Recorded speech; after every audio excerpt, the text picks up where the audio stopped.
This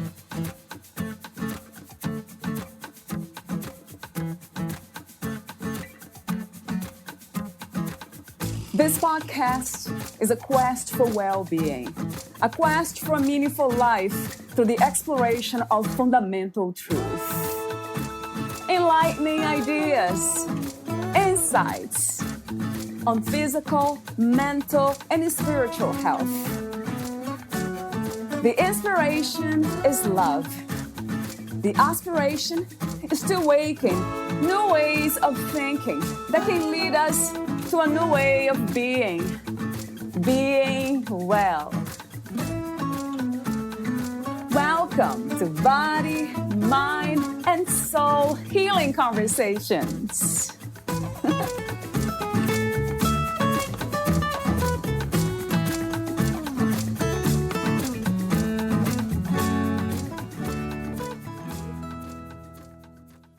Over the landscape of time, there is change. Change inherently includes loss. People you love pass on from this life or move away. Loss can also be a chapter in your life ending and a new one beginning.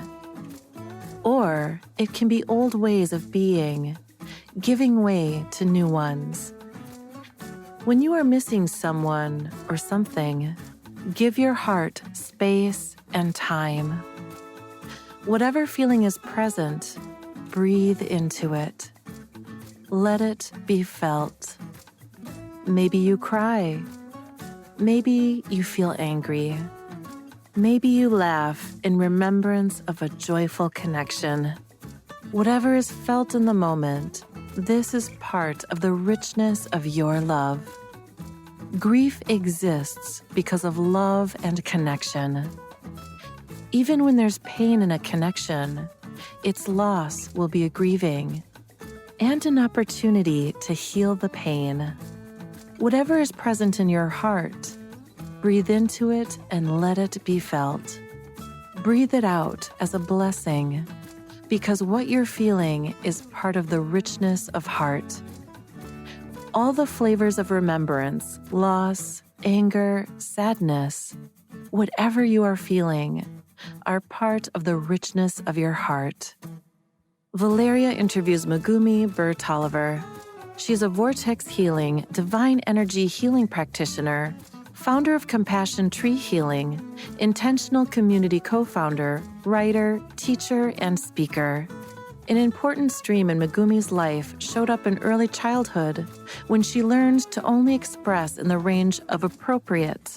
Probably something of her expression had been too out of the box for others' comfort. Growing up, she felt everyone was missing what mattered. But she didn't know what that was, and it wasn't in the range of what was appropriate to acknowledge. As a teen, she knew she wanted to understand others and myself, and help others and myself.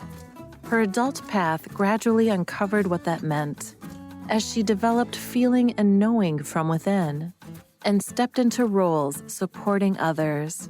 Another important stream came in as her dad, husband, and mom passed. Megumi experienced life as inclusive of death, grief, and remembering. Megumi's unfolding path currently has her co-founding a small, land-based, intentional community in Vermont. Her practice, Compassion Tree Healing, supports moms and nurturers who want to find their center and grounding, using highest-level tools from Vortex Healing Divine Energy Healing. She creates nurturing spaces where people anywhere in the world can be with themselves with compassion.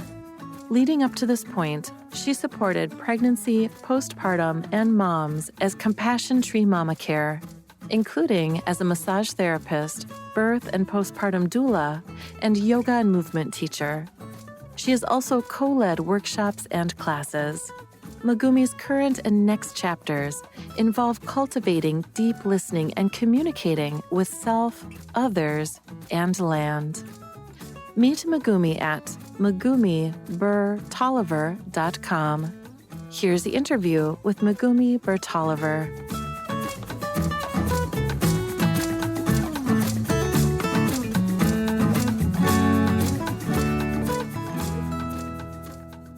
in your own words, who is Megumi Burr-Tolliver? Well, let's see. In this moment, I'm sitting here talking with you. Sitting here with Kitty in my lap. Yes. Have a little bit of like anxiety in my stomach, but also a peaceful expansiveness. What's not to love about that answer? It's very true to what is true to you here now. It's beautiful. Thank you. It sounds almost like a prayer, like a blessing. Yeah, that to me is universal energy rather than personal, individual. That's what it resonates like. Thank you again for that, Megumi. So let me see my follow-up question. I don't even know, because after that, I just want to take a long pause and just rest in it. Yes, you just want to rest in that. How beautiful. So the topic is a beautiful one too. You sent it to me the way you phrase it. They are life path streams. They're ongoing, unfolding, including death and grief and acceptance of what is in the moment.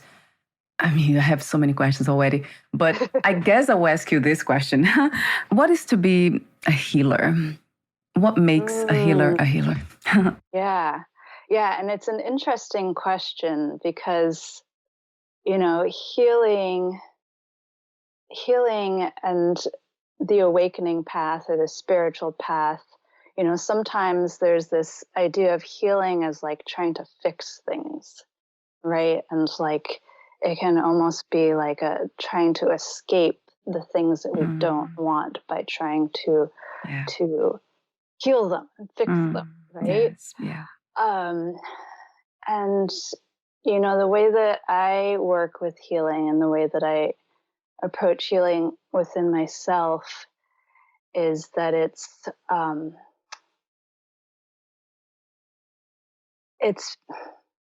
creating more space. It's bringing in compassion, bringing in love for what is here right now, and letting that be, and that in itself is hugely healing. That allows can allow something to move and shift just on its own, that acceptance. Yes, that very much resonates true to me as of now, but I do remember being completely confused and lost even in the moment because of what was happening. Yeah. It was a case of trauma. I had a lot of childhood trauma, and then that carried on throughout the years. Yeah. So there was really, I couldn't see clearly that love, that compassion. I couldn't really embrace that. Yeah. So what do you suggest for those who are going through challenging moments now, and for the ones that will come, in the future, because they are inevitable, as we know? Yeah, and it's true. I too was very lost growing up, and it's like I lost sight of this and like had to find it,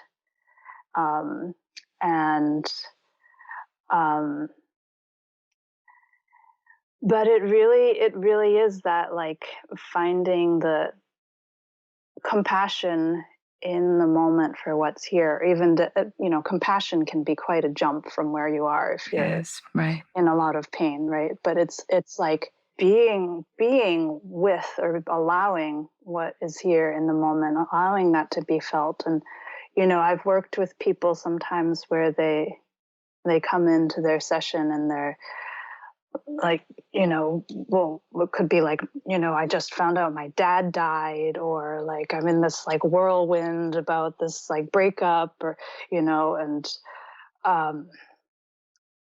then it's kind of like a slowing down, and especially when you're in that place where it's so overwhelming and you can't find your way, it's really helpful to have someone who can help create that space and hold that space, hold that container, or some kind of like situation, something kind of set up, some setting container for you to have that space to find, the little tastes, like bit by bit of like, oh, okay, I can be this much more okay now. And certainly it's not going to jump to like, oh, I feel beautiful and blissful and I love, like, it's just going to be just like, just a moment of like, okay. And like, oh, I'm a little more okay. And then it's just a path. Yes. What is incredibly helpful is to have that insight, to be open to the invitation of being guided by others. That's something that I think is very much needed as well when it comes to challenging moments, that we become open quick enough to be guided. Sometimes, it might not even be someone in person at first. I think often like that, because that might take something to like step out, reach out to somebody, whether it's a healer or a friend or somebody. Yeah. But it might be like a book or like somebody that you hear, speaking in a podcast, like just getting these little like nuggets, like, oh, that resonates with something. And like, I feel a little more okay. Yes. Yeah, that's a great observation. Yes, that's very much true, Megumi. Sometimes it doesn't have to be a person. It could be a person not present with you in the moment. Yes, right. Or even it could be not a person. It could be, being out in nature. Oh, that's wonderful too. Right. I guess another interesting for me, from my own experience, is really it's much easier to surrender and to be compassionate and loving and kind when I'm dealing with a situation that I know I cannot change. But then it's a different story when the mind sometimes holds this idea that it can be, whatever it is can be changed. Let's say in my case with my husband, and I have been trying for so many years now, not change him, but perhaps that's the intention. That's really the end goal. But there's something about when he behaves, let's say when he gets angry, something in me just immediately rejects that emotion. So has not been helpful for him or myself. So you see, because there's something in me that says I can't change this. I can make him a more loving and peaceful person. So I'd love to hear from you. What would you suggest in this case? Yeah. And, I think the first thing there is that, when in that scene that you described where, he gets angry and then there's something in you that says, I can change this. I want him to be a more loving person. I want to help him get there. But it's recognizing it's not just about him. There's something going on with him and there's something going on with you, because there's also in you this reaction of like, I want it to be this way and I want to change it. And it's hard, like, especially if it's your partner, right? Yeah, it's very hard. You want them to like be able to like see what you see and to be more available and, and to have more harmony with them. Tricky. Yes. Yeah. But, I think it's listening. It's listening and hearing, being willing to hear where the other person is at, and then being willing to be honest, and then know it just takes time. Yes. And as you know, that's it. Yeah. Yes, you see, part of me knows that it's already there, but then it's the desire to change what is. It's amazing how we as humans do that so often and so naturally and so quickly. We want to change what's happening, like this chaos going on now with the wars and all. I mean, how many of us are really desperately trying to change that? And perhaps even getting ourselves further into chaos and conflict by trying to change what's happening. It sounds wonderful. I really love concepts. And I love the idea that we can move from concepts to experience. Like what you speak of that place of compassion and love. how can we, it sounds so wonderful, but how can we make this movement, to experience, to just be able to feel it, to see it happening here now. And it's not as easy and it's quick. And is that because everything has its own time, Megumi? Life is just has this quality of freedom that it's so beautiful and at the same time so scary that everything is in this moment exercising freedom. So it does what it does. We can't really control or change things. Freedom is such a an interesting word. And it's neat because I just went through a vortex healing deepening class that vortex healing is the healing modality that I work with, healing lineage, that was working with freedom and deepening in freedom, but also awakening from freedom. And because there's this freedom, there's this localized freedom, I'm free, right? And it's something that I strive for, this feeling of expansiveness and knowing this peacefulness. I strive for that, to have that and keep it and not lose it. And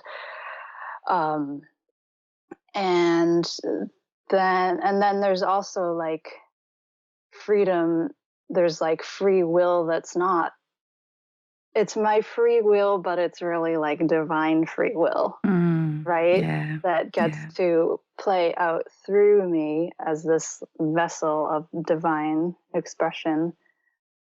I think I veered off from the question. No, we didn't. No, it resonates. Okay. Say the question again. Yes, because it has been interesting, this idea of free will, personal free will, and then freedom. They don't really match, right? Freedom sounds so much better and more universal than free will. There's something about free will that it never resonated with me, although I love the concept that we can make choices and we can see the options and then we can choose the best ones that can benefit me, this body, mind, and then everybody else around me. There's something about that that's very appealing. It's that's wonderful. And then if we do enough healing, sufficient healing, we'll get to that point. But I don't know, something else also tells me that, as you said, it's universal will. It's divine will operating at the individual level. It feels individual, but it's universal anyway. It's that larger idea, picture of freedom. What was the question? That's now I'm just completely also flowing here with that idea. A little something that yes, yes.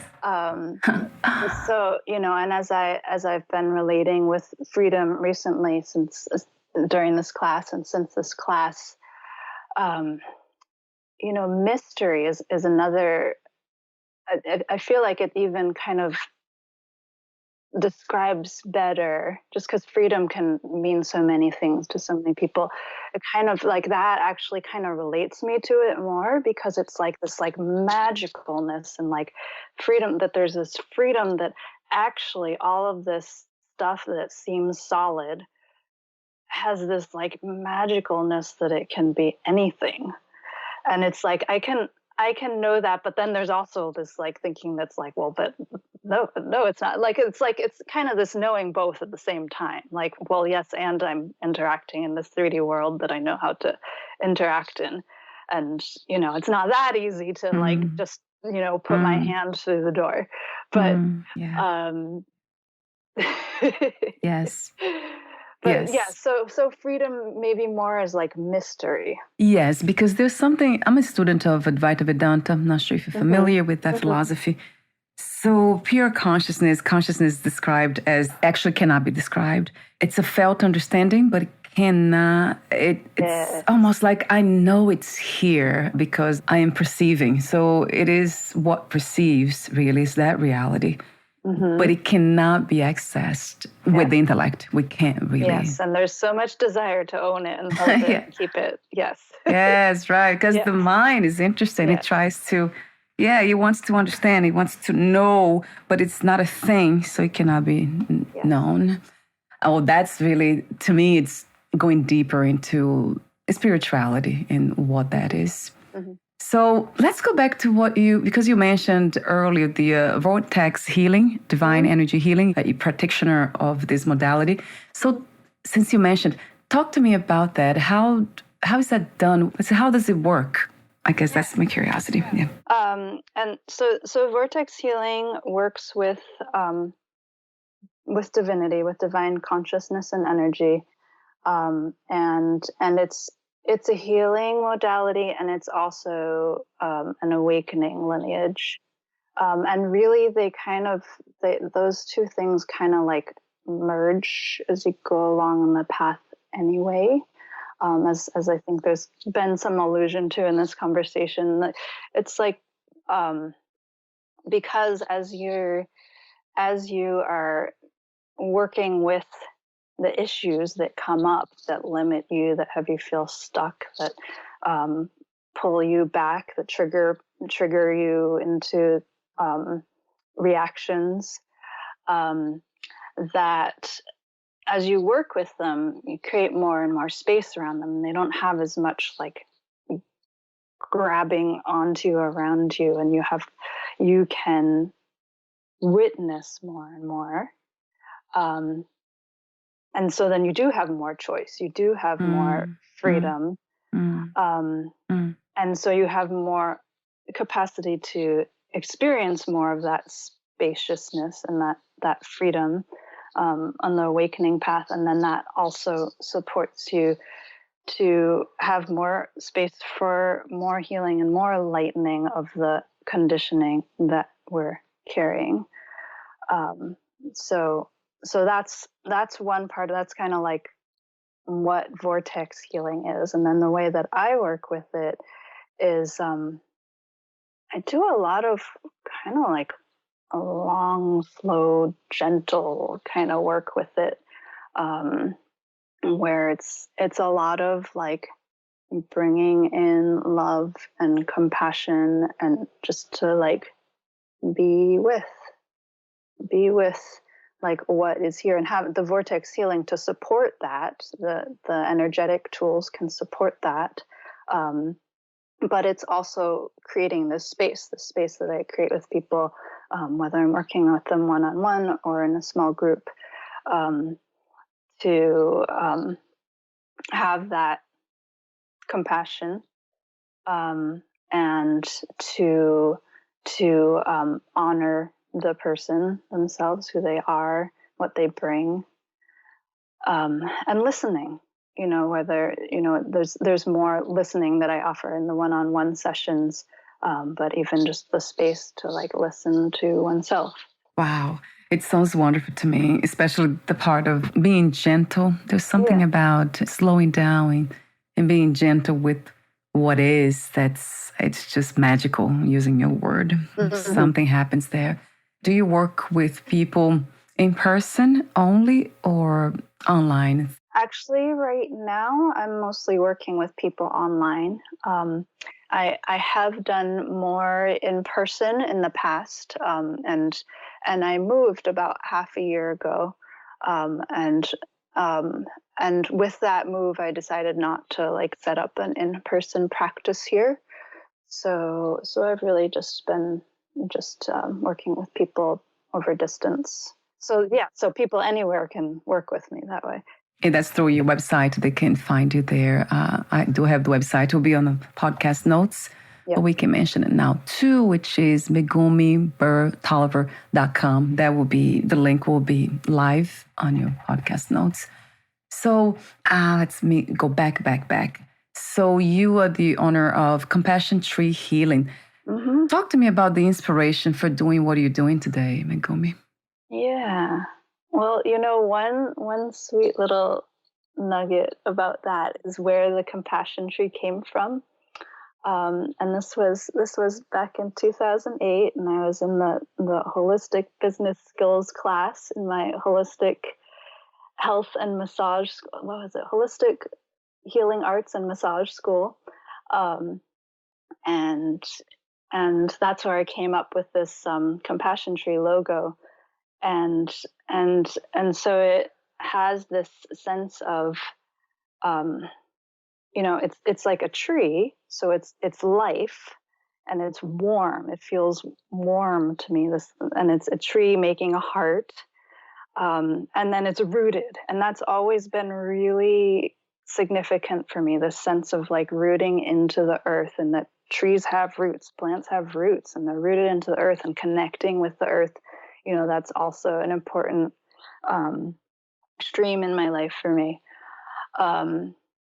And when I first made that logo, it actually also had an eye, and the eye had a vision. And so it was also about like how we see, and the compassion being part of how we see.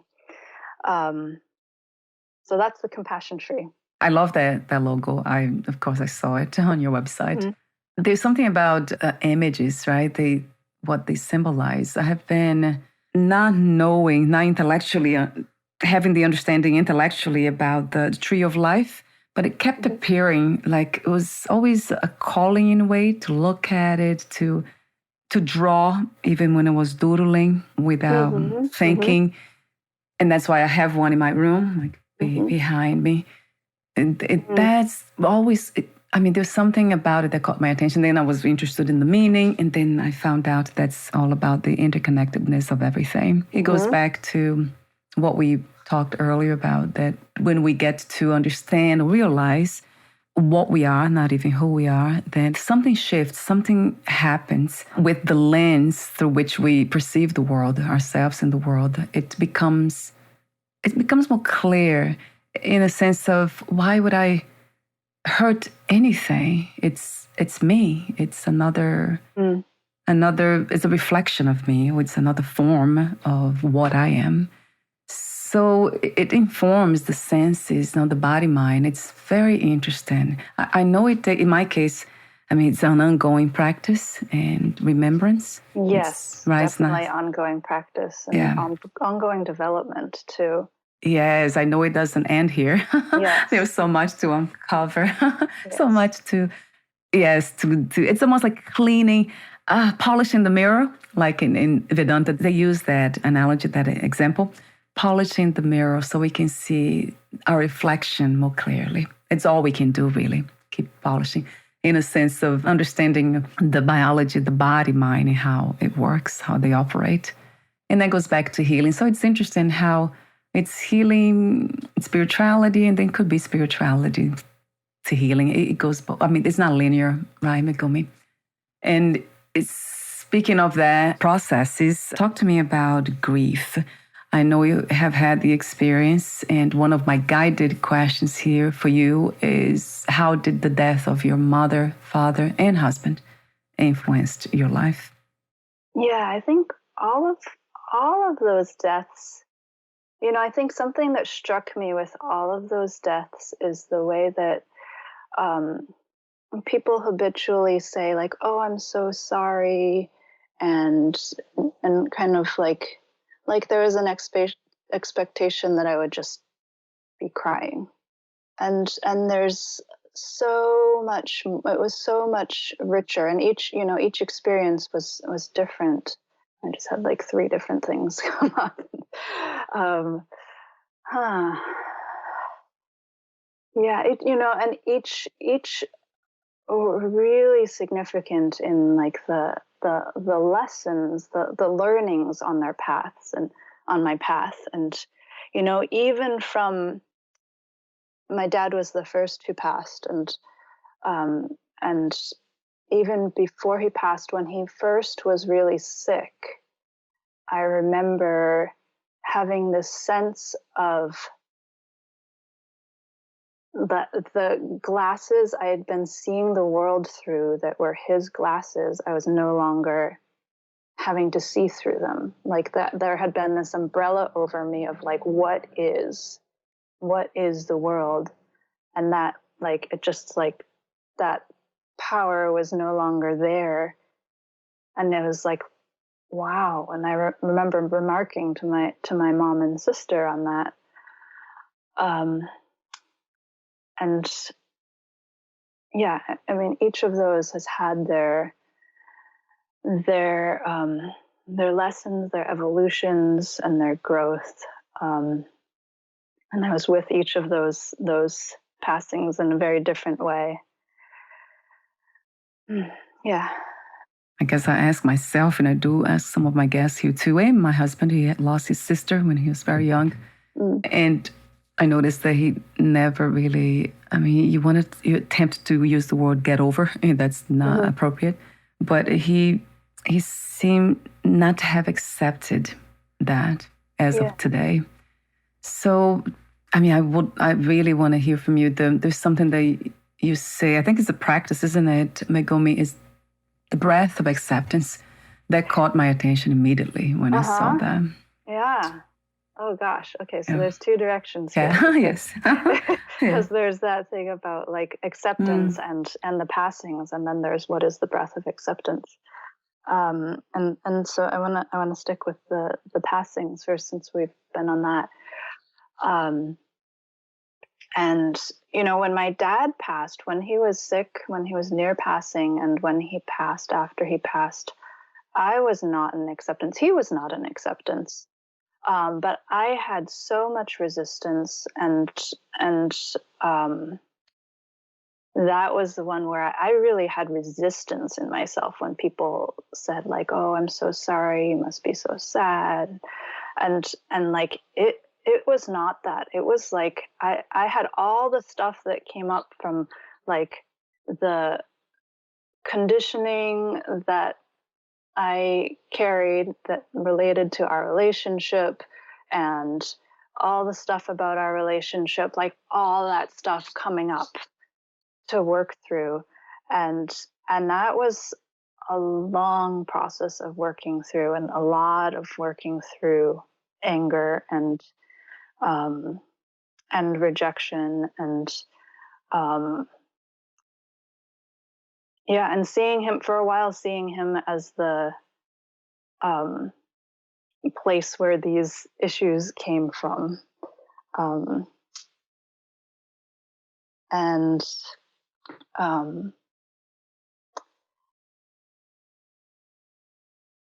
and it's, you know, it's a continuing path over time to see who he was, and what he brought, the spirit that he brought, and what he was doing in his life, you know.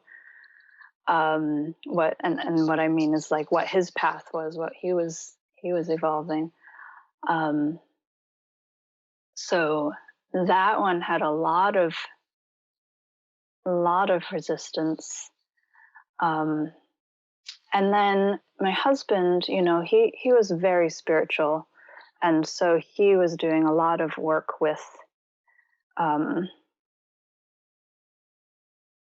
illness and passing, spiritual work. And so I knew that he had acceptance around. My understanding is that he chose to go. We had a conversation that day about him, about he's going to die. Like, we acknowledged to each other he's going to pass, and didn't think it would be that soon, but we had acknowledged. And then it's like he chose to let go. And that sense of him having acceptance made it totally different for me, feeling that acceptance as I was dealing with his passing and talking with other people, you know, who loved him. And then my mom, you know, I wasn't with her when she passed, and nobody was, but I checked in with her. Well, we had talked at that point. We had talked about death, about her death, because we had all been through my dad passing together, and also my husband passing. So he had gotten to talk about her death, and she had said, "I've had a good life." You know, even like before before she passed, you know, she didn't know she was going to pass, but she had said like, "Oh, well, I've had a good life." That was it. It was like I was like, "Mom, you could live for a lot longer," and she's like, "Well, I don't know. I've had a good life." Yes. Yes. and, That's beautiful. and then that Mm. conversation ended up being like a month before she passed. Um, but I had a sense that she was in acceptance when she passed, and she got to pass in her own space, in peace, and on her own terms. There was no like drama around it. Um, so I also had a sense of the acceptance for me was a lot easier knowing the acceptance for her. Um, yeah, so every story is different. Everybody's experience with death is different, and I've worked with a lot of clients too, dealing with grief either after the fact or as they're going through it. I never heard it this way. So this is a very insightful conversation that we are having here, because that really, really resonates true to me when it comes to these relationships, the connectivity of everything. As I said to you before about the symbolic flower of life. So everything is connected. So that is interesting. I never thought about it, of course, because I never had the experience of losing people around me. I lost my ex-husband, but we were away from one another, like 5 years. So when he passed, but so basically, your experience has been that when the person who is losing the body, is, then if they are in acceptance of peace, then it's much easier on the ones who are left here. So have you experienced it, or let's say, have you worked with anyone who had experienced the same thing, the same feeling?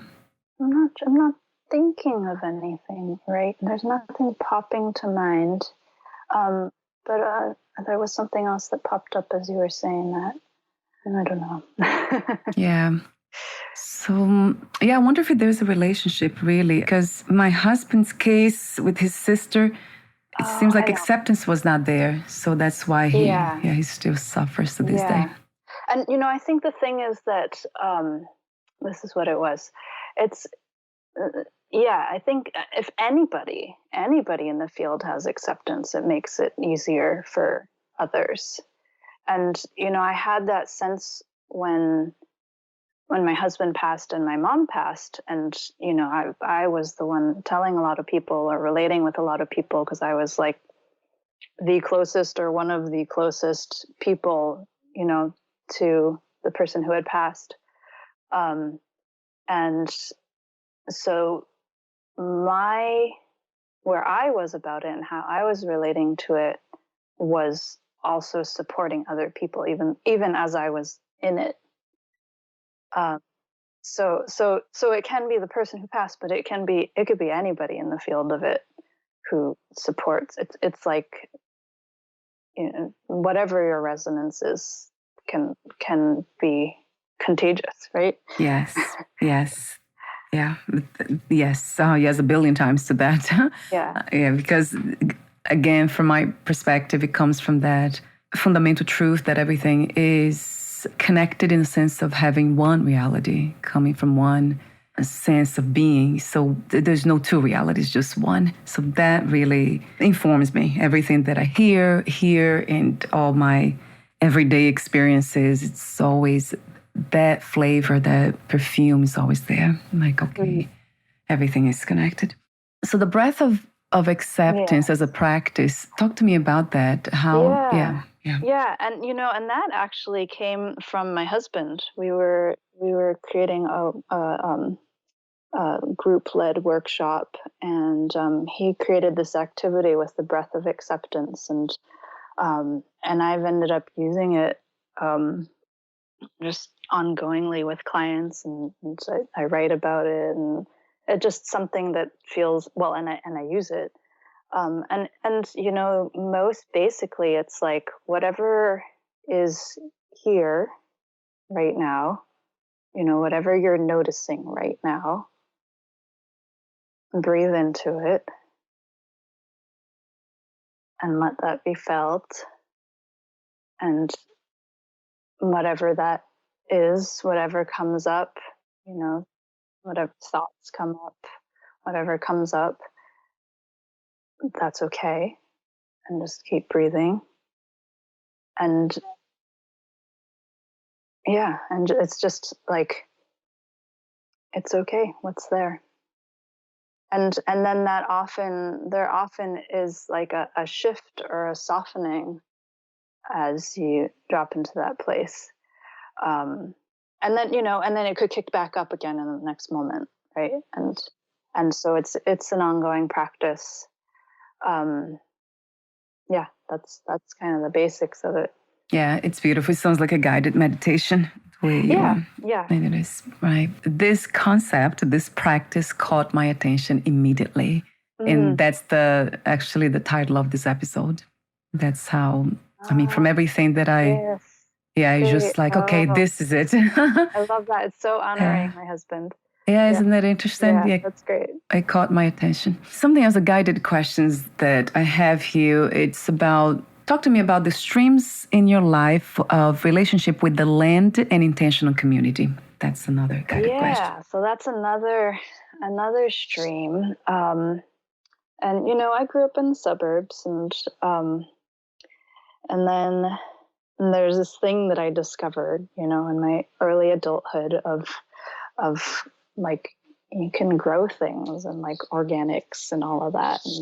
And like, I could live in a rural place and like, I could have my hands in the dirt. And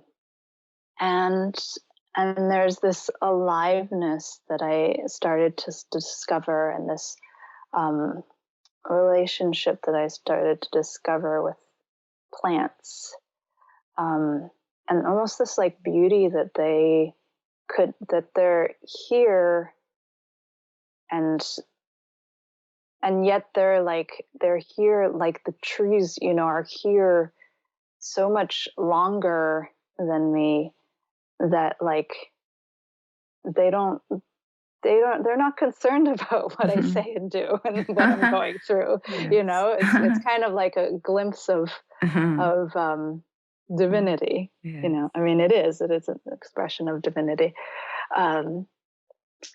So that relating with the land has been an important stream in my life. And then also at the same time, in my early adulthood, I was discovering intentional community, sharing life, living with other people, other than like your family or your partner, that they might also be part of that with you. And there's so many different setups for that. But that way of sharing life and sharing resources,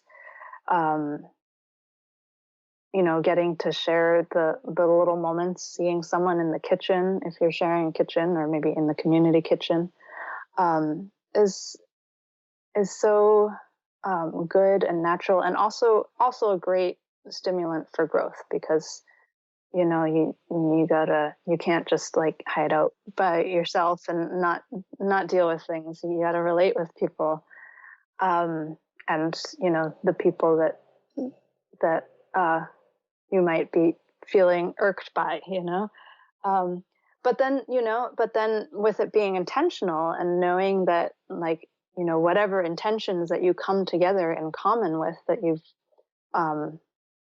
come to as your commonly held core, you would know that you can come back to that, like, hey, we want to make this work, we want to work this out, and so like, let's figure out a way to work with this. And let's see. What a wonderful way to do healing work. Yes, and right? It is. Relationships. It's such a growth process as well. And I in my 20s, I was really on that path of working on the land and living in intentional community. And then in my late 20s, I moved to the San Francisco Bay Area, and I ended up staying there for 18 years. And I was just like continually so impressed that I was in these urban and suburban environments for so long. And you know, also in a lot of that was still like in shared homes, so still community of different sorts. But um, but that was where I connected with healing, got on the healing path, and really opened into spirituality. So it's like I needed to get those and grow into really, really get grounded in those and then bring them back. And so that's where just 6 months ago, 7 months ago, I moved out here to Vermont, and I'm with a small group. And we don't have our land together yet, but we're doing community, and it's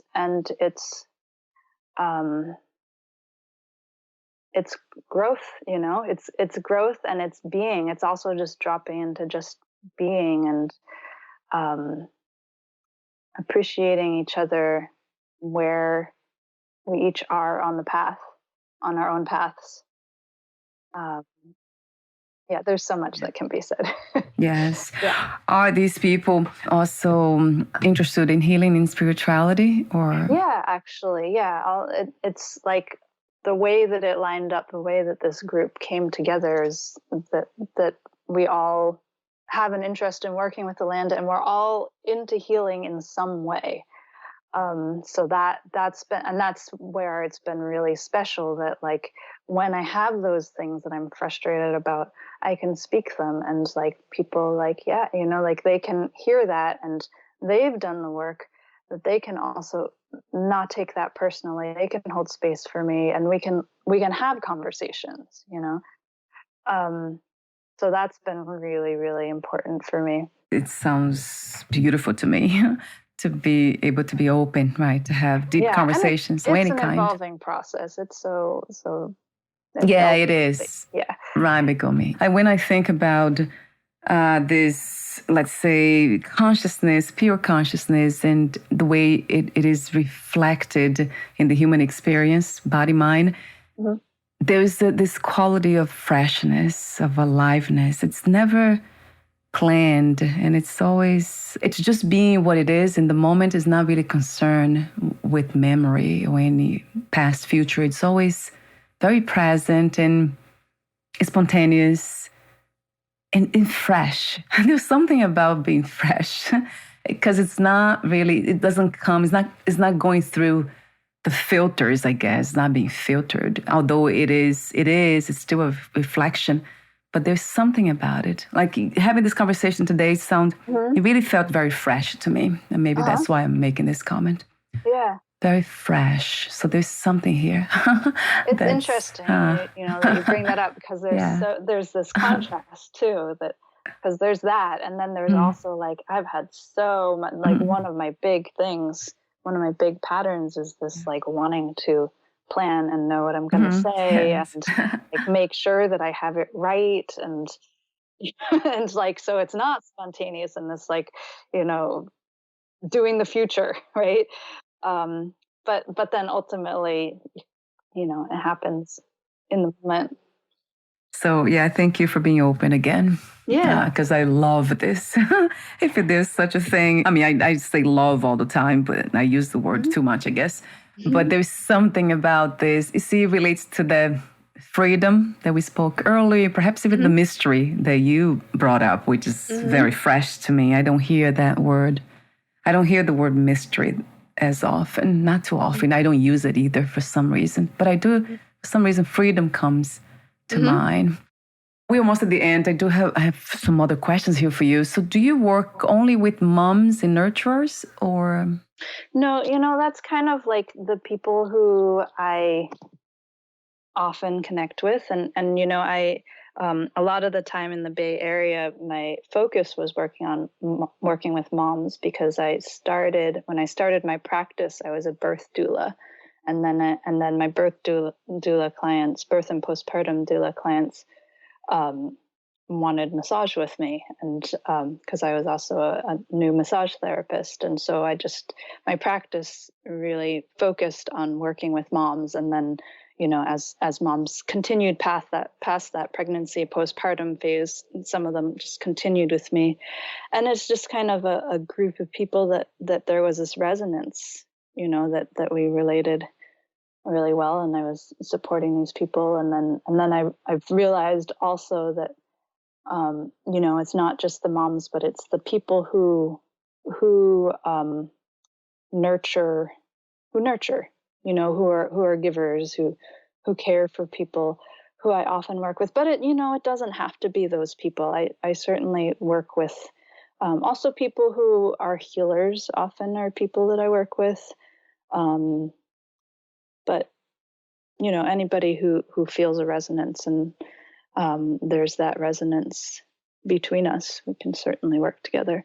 Right. So that's good to know, because, I had to ask that question. It's a great question. So, you do support people. So that includes everyone, physical, emotional, and spiritual. That's what the human experience is all about, right? We often forget about the spiritual.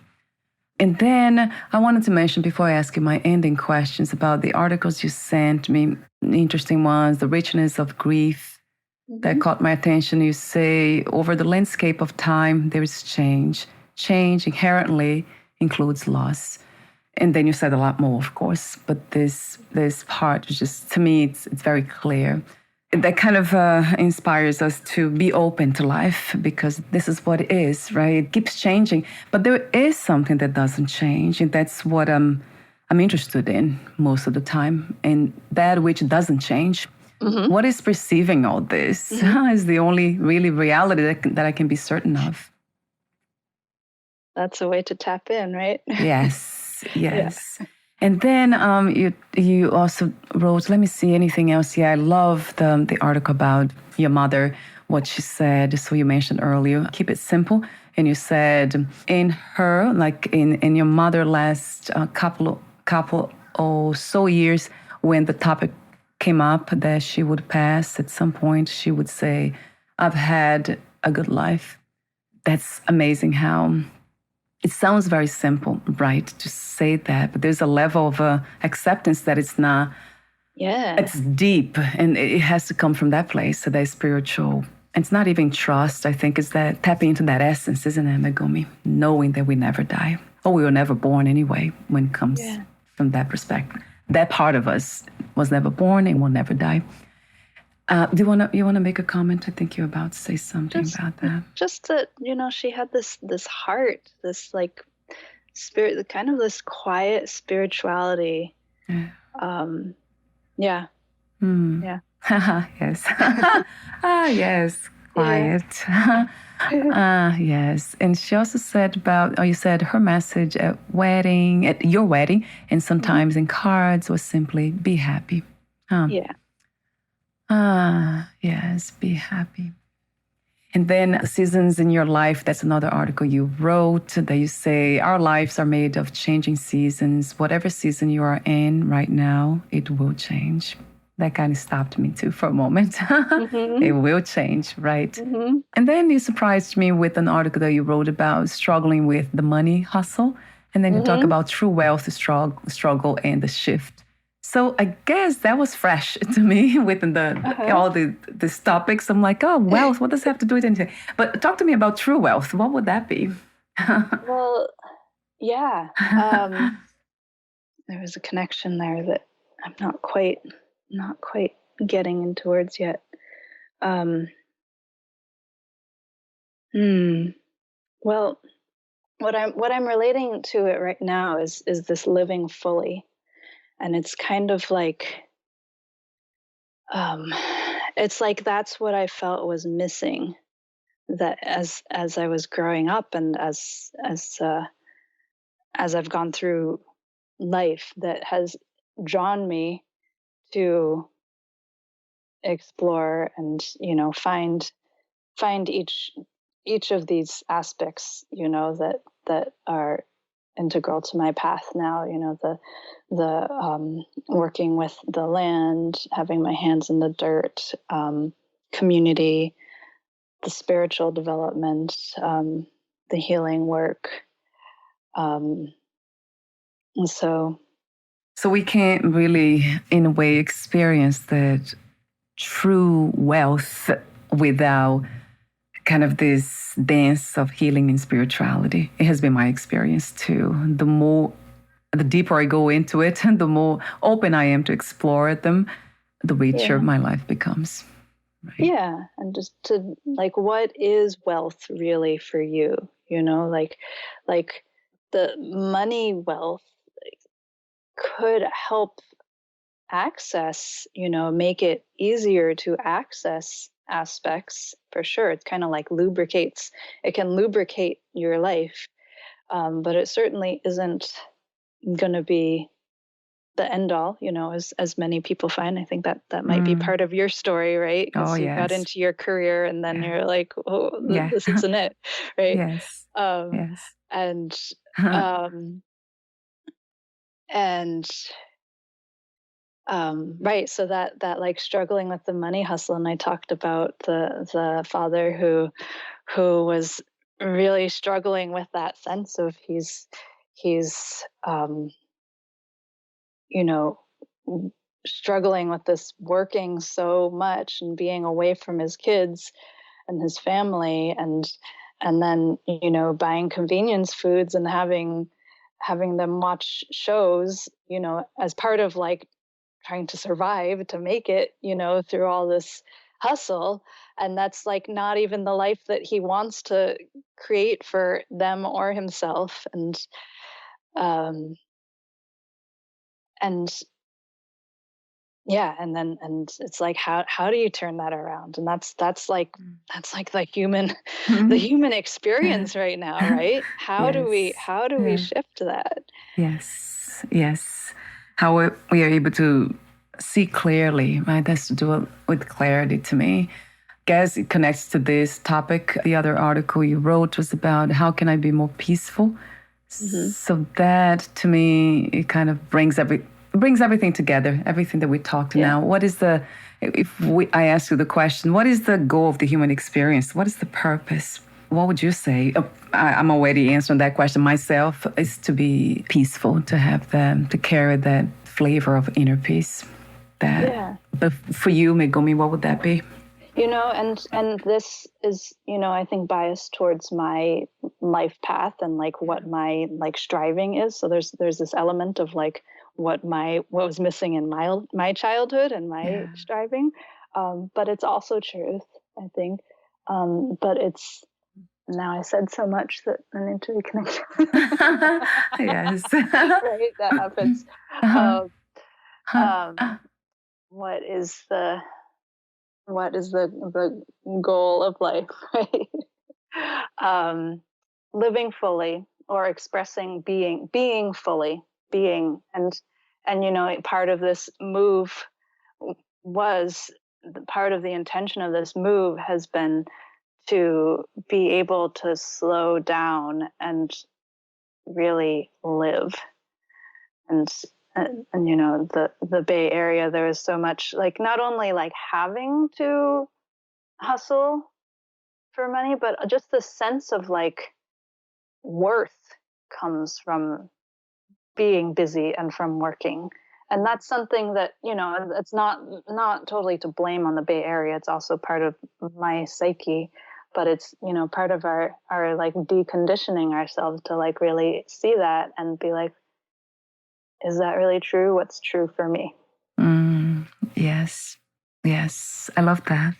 So being fully alive, being here now in acceptance with this, right, that's happening, which is having this experience.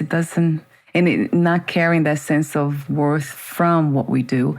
That's a tough one for most people. It's really, that's a big one. We're in, right? Yes. And that's why I kind of go back to this beautiful principle or concept of acceptance. Even if I'm carrying that idea here in my mind that, okay, I feel good because I'm doing this work, it's okay too. So I kind of accept that too. being what it is, like the mind trying to, I don't know, label everything and understand it. I just kind of accept that the mind is doing that. And it makes a mind. I think accepting the unacceptable in a way, it's just so amazing. Which just keeping accepting everything as it is. It's a great practice. Yeah. It is. That's what the breath of acceptance is. It's like whatever comes up, it's like, okay, yes, that's here, and it's okay that it's here. Right. Like, breathe into that, breathe out of that. Yes, there's something about that. It's just, it brings, yes, that's not even, I almost don't have words to describe. It's just that deep breath, taking a deep breath. So it's just perfect. The breath of acceptance. How wonderful that is. Thank you so much, Megumi, for this conversation, for doing what you do, for everything else in between also that could be perceived and felt today. Yeah, Thank you. Same to you, Valeria. Thank you so much. So before we say goodbye, I do have an ending question for you. This is the one that I usually ask everyone. What 3 experiences you wish everyone to have before they lose the body, before they die? There's like knowing, and I'm like, what is knowing what? It's like knowing oneself, or knowing, I guess we could say knowing oneself, which it's kind of like knowing oneself could be knowing all, right? And that can be to varying degrees what's right for each person to experience in this life. Some sense of knowing oneself. So that's one of them.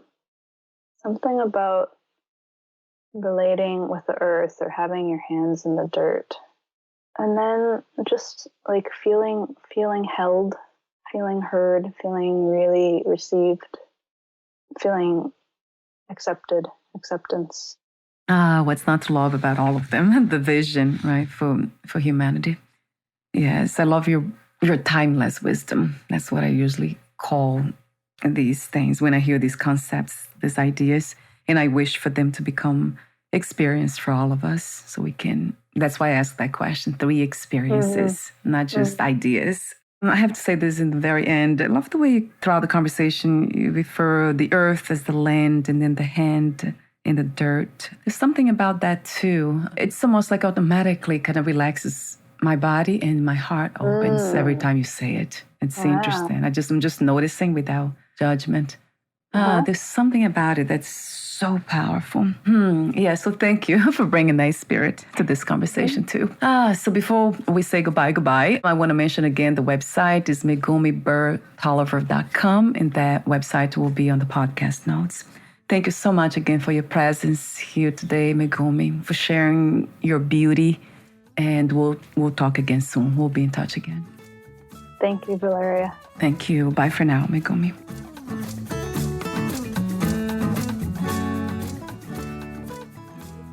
Thank you for listening.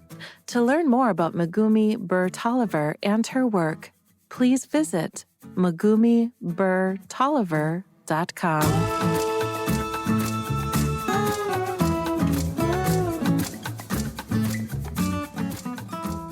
To learn more about this podcast, please visit fitforjoy.org/podcast. Thank you again for listening, and bye for now.